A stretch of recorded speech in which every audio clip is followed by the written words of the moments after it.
আসসালামু আলাইকুম everyone, welcome to my page. কি অবস্থা সবার? আশা করছি সবাই অনেক ভালো আছেন। আলহামদুলিল্লাহ আমিও অনেক ভালো আছি। সো আজকে চলে আসলাম কলকাতার দ্বিতীয় দিনের ব্লগটা নিয়ে।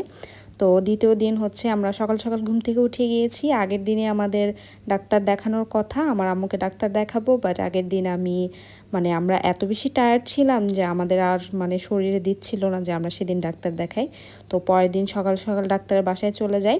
আর এটা হচ্ছে ডাক্তারের বাসা, আর উনি আমাদের খুবই পরিচিত।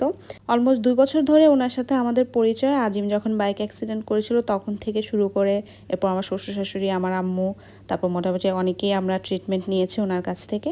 তো উনি দেখা যায় নিজে ট্রিটমেন্ট করে, প্লাস উনি রেকমেন্ড করে অন্য হসপিটালে। উনি অনেক হেল্প করে আমরা কলকাতা আসলে।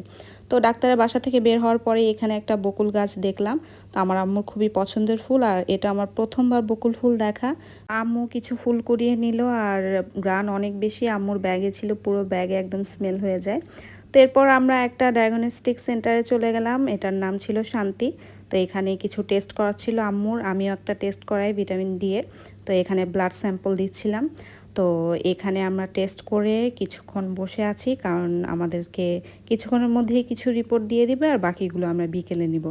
তো এখানে বসে বসে একটু আম্মু চা খাচ্ছিল, তো আমি ভিডিও করছিলাম। হসপিটালের কাজ শেষে তারপর আমরা হোটেলে চলে আসি, আর এখানে কিছু মিক্সড ফ্রুটস নিয়ে এসেছিলাম। তো এই ফ্রুটসগুলো খেয়ে তারপর একটা লম্বা ঘুম দিই, একদম দুপুরবেলা উঠে এখন আমরা লাঞ্চ করতে আমাদের ওই মুসলিম হোটেলটাতে চলে যাই। এই হোটেলটার নাম হচ্ছে খালেক, আব্দুল খালেক। তো এই হোটেলের যে কালা ভুনা আর পাতলা ডালটা অসাধারণ। কেউ কলকাতা গেলে অবশ্যই ট্রাই করবেন, নিউ মার্কেট এরিয়াতে খুবই পপুলার। যে কাউকে জিজ্ঞেস করলে এই হোটেলটা দেখিয়ে দিবে। তারপর খাওয়া দাওয়া করে এখানে একটু জাম কিনে নিয়েছিলাম। জাম খেতে খেতে তারপর একটা সুপার শপে চলে আসি। এখানে একটা চাট মশলা দেখছিলাম, তো আমি এই চাট মশলা নিয়ে যাব। তখন আর কিনে নিই, পরবর্তীতে কিনবো। আর এখানে হিমালয়া পিঙ্ক সল্ট দেখছিলাম, বাট এটার সাইজ অনেক বড় ছিল, এটা নেব না, আমি ছোট্ট একটা নেব। হিমালয়া পিঙ্ক সল্ট আসলে পানির সাথে গুলিয়ে সকালবেলা খালি পেটে খেলে হেলথের জন্য অনেক ভালো, তাই চাচ্ছিলাম আর কি কিনতে। তো এরপর ঘুরতে ঘুরতে আমরা শ্রীলেদারে চলে আসি। তো এখানে আম্মু কিছু ব্যাগ দেখছিল, আর আমি জুতা সেকশনে যেয়ে তো আমার খুব হাসি পাচ্ছিল যে আমার কেনা গত মাসের 2টা জুতা একদম পাশাপাশি রাখা, এই 2টা স্লিপারই আমার কাছে আছে। তো আম্মু এখানে আম্মুর জন্য জুতা দেখছিল, বাট এবার কেন যেন মানে পছন্দ হচ্ছিল না আম্মুর।